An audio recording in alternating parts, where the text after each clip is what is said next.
Did you know that you can make delicious, homemade English muffins completely from scratch right at home? Who doesn't love an English muffin? The taste, the texture, gets all nice and crispy when you put it in the toaster. Smear it down with butter, jam, honey, whatever you like. Great little snack or breakfast or treat for whenever you want. And in this video, we're going to be making some totally scratch-made English muffins. It's really not that hard of a recipe as far as bread making recipes go. And if you're a big English muffin lover and you like making bread at home, well, I think you're really gonna like this one. So let's get right into it and start taking a look at the components that we need to make our English muffin dough. And we're gonna get started by combining 180 grams of whole milk with 120 grams of water. And I need to get this milk-water mixture heated up to 110 degrees Fahrenheit, and I'll just use the microwave for that. Alternatively, I could just heat this up in a little saucepan, but microwave's easier. Okay, our liquid is heated up to 110 degrees, and by the way, don't heat it up any more than that. Don't just wing it, say, it's 118, that's close enough. Much hotter than 110, you're gonna risk killing the yeast. 110 is basically the sweet spot. Now, to that liquid, we are going to add 7 grams of active dry yeast, and I am not using the stuff labeled instant yeast, just regular active dry. And I'll also add 26 grams of white sugar. I'll give that all a gentle stir, and then just set this aside for about 5 or 10 minutes so the yeast can bloom, gets nice and foamy, lets us know that the yeast is alive and well and is gonna work. In the meantime, we can get our dry ingredients going, starting with 360 grams of all-purpose flour and 6 grams of salt. I got these combined in the bowl of my stand mixer. You could do this by hand, but it works so much better and is a lot faster and a lot easier to use a mixer if you have one. I'll give that flour and salt just a little mix, kind of get it distributed in there. And I've said it before in basically every one of my bread making videos, you really want to measure pretty much all of your ingredients by weight and not volume. It's much more precise. You know, when you measure out 360 grams of flour, there's no way around that that's 360 grams of flour. But if you use a measuring cup and measure these ingredients by volume, well, depending on how packed or loose your flour is, that's gonna affect how much flour is actually going into it. Once I started measuring pretty much all of my ingredients for bread by weight, it was a game changer and is really what let me cross over to the point where I can make some extremely good breads. Not to mention the fact that it's reproducible and you'll get basically the same result every time. And while we let that yeast and liquid mixture finish blooming, I've got 3 tablespoons of butter melted. You want your butter melted, but not still screaming hot when you add it in. So I tend to do that a few minutes before I'm actually gonna need it. And I know I just said all that stuff about measuring by weight, and then I said 3 tablespoons of butter. Well, that's pretty much the only exception because a stick of butter is already kind of measured out by tablespoons. So I just cut off how much I need, and that's gonna work just fine. And once that yeast mixture is looking a bit foamy on top, we can add in a couple more ingredients, including that melted butter, followed by 1 egg.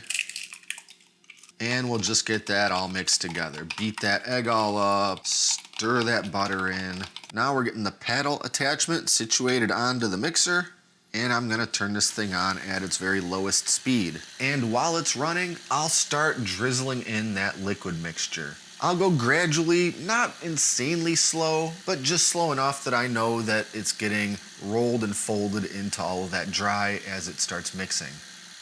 And just about when it looks like all of the wet and all of the dry have come together into something that looks kind of like a batter, I'll kick the speed of that mixer up to medium, which in the case of the markings on the mixer would be number 4. And I'm gonna let it continue mixing away for 6 to 8 minutes.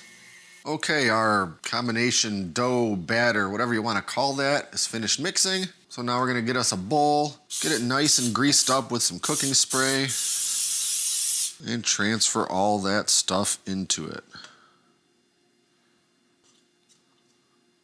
Now we'll tightly cover that bowl with some plastic wrap because now we have to let that dough rise. And we're actually going to be doing that in the refrigerator overnight. I know it takes some time to make English muffins the right way, or at least to make them the most delicious way. And they call for a slow, cold ferment. So this whole bowl is going into the fridge overnight.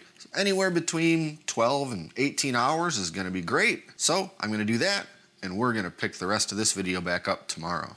Okay, here we are the next day, and I've taken the bowl of dough out of the fridge and had it sitting here on the counter for about 45 minutes. And now we can finally move on and start making these English muffins.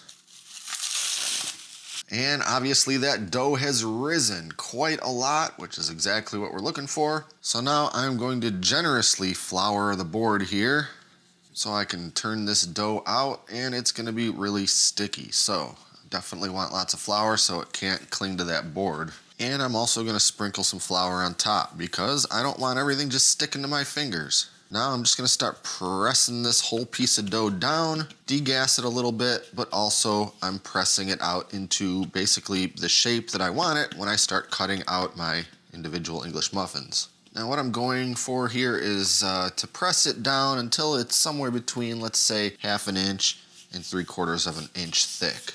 Something about like that's looking pretty good to me. And as I cut out each one of those muffins, I'll lay it down on a parchment-lined baking sheet, but I'm also gonna sprinkle this with some cornmeal. Those muffins are really gonna have a tendency to stick to anything at this point, so I wanna give my parchment paper here its best chance of not letting that happen. So I've got my cookie cutter here. I don't know what this is, 2.5, 3 inches. It's about English muffin sized. And I'll get some more flour on that. Make sure it doesn't stick. And now we're just pressing out some English muffins. Pretty much like with biscuits, I'm gonna go straight down as best I can without twisting, but I will give it a little shimmy here to kind of break it loose from the surrounding dough so I can actually get it out of there. And then I'll use a little flipper spatula thingy here to very gently transfer this over to that parchment paper. Now it's just a matter of repeating until I've cut out all of my English muffins.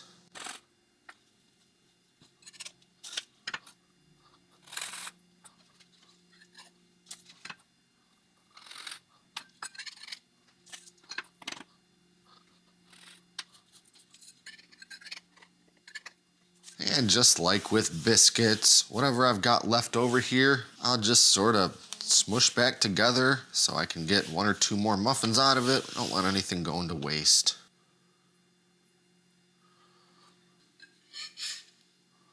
And there we have it, 7 beautiful looking English muffins ready to cook. So let's move over to the stove. That's right, the stove, because English muffins aren't cooked in an oven. They're cooked on the stovetop. So here I've got a good non-stick skillet heating up over medium heat. You definitely want to use a decent non-stick skillet that's still got all of its non-stick properties to it. Not a super old one that's been used a million times and all that non-stick coating doesn't really work anymore. And you also need to use a skillet that has a properly fitting lid. So once this pan has had a chance to heat up over that medium heat, we're just gonna start carefully laying in a few of our English muffins. Probably fit 3 at a time in a skillet this size. No, we're not oiling it or greasing it or anything like that. These are just going right into the dry skillet. And then right away, we'll put the lid on. This is gonna let it cook up on the bottom while also trapping all that heat inside the pan and essentially baking it / steaming it. Now we just have to let them cook about 3-4 minutes until the bottoms are looking golden brown and beautiful. Then we can flip them over, cook the other side, lid goes back on. Another 2, 3, 4 minutes until those bottoms are looking golden brown and our English muffins are done. And there we have it, some very nice looking homemade English muffins. I had the heat up just a little bit too high in that pan on the first 3 that I did. The second 3 are looking absolutely beautiful. They're all gonna taste great. These might just look a little bit prettier than the first 3. But you know what? That's not gonna stop me from eating all of them. Now what do you say we cut into one of these and see how we did? That looks like a perfectly beautiful English muffin to me. And they would be perfectly delicious and enjoyable, just like this, warm, fresh out of the pan. But I still can't help but want to give them a little bit of a toast in the toaster. And by the way, if you're looking for more of these sort of pronounced nooks and crannies on the insides of one of these things, well, some of that's going to come from how you separate the two halves of your English muffin. More specifically, tearing it in half rather than neatly cutting it in half with a knife. And I've seen people do this thing with the fork where they poke some perforations around the outside edges to kind of serve as a guide, make sure that the thing tears in half more or less evenly. Doing it that way rather than cutting it neatly with a knife gives you more of a craggy surface that, reflects a little more closely to a store-bought English muffin. Honestly, it doesn't matter to me. They taste the same either way. Butter will melt and cover the whole surface, no differently. But if it's a matter of presentation, maybe you want to do the tear apart rather than the neat cutting with a knife. That's looking a little more like it. Now, as far as how to eat, well, that's dealer's choice. Some butter would be perfect, but today I'm feeling like a little bit of jam, or more specifically jelly. I think that sounds really nice right about now. And since we're on the topic, can I go on a bit of a tangent real quick? No, quit asking. Well, I'm gonna do it anyway.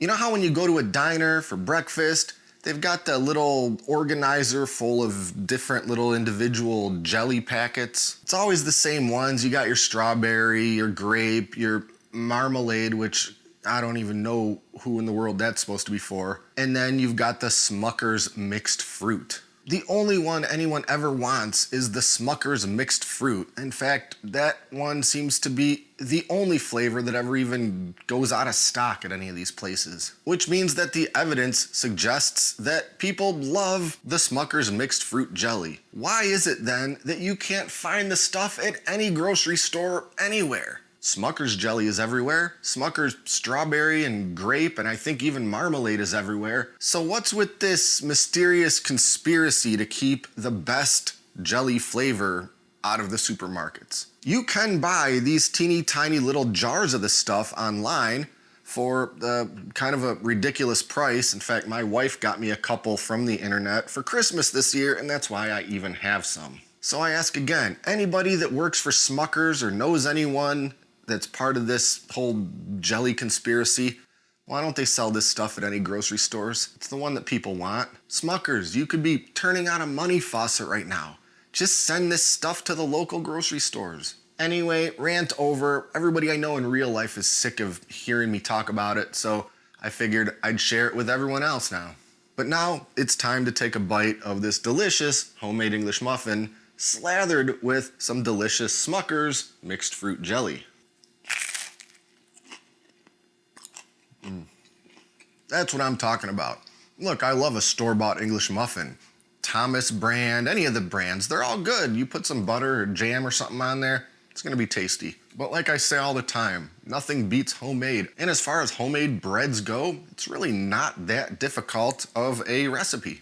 Anyway, as always, if you do want to see the full written out recipe for these English muffins, I will put a link in the video description below. And in the meantime, be sure to like and subscribe and stay up to date with all our latest stuff, including future food and bread making videos. And again, if you've got a Smucker's executive in your extended family, ask them what the deal is with this. That's it for now. Thanks for watching, and until next time, I'm John, and this is Great Lakes Country.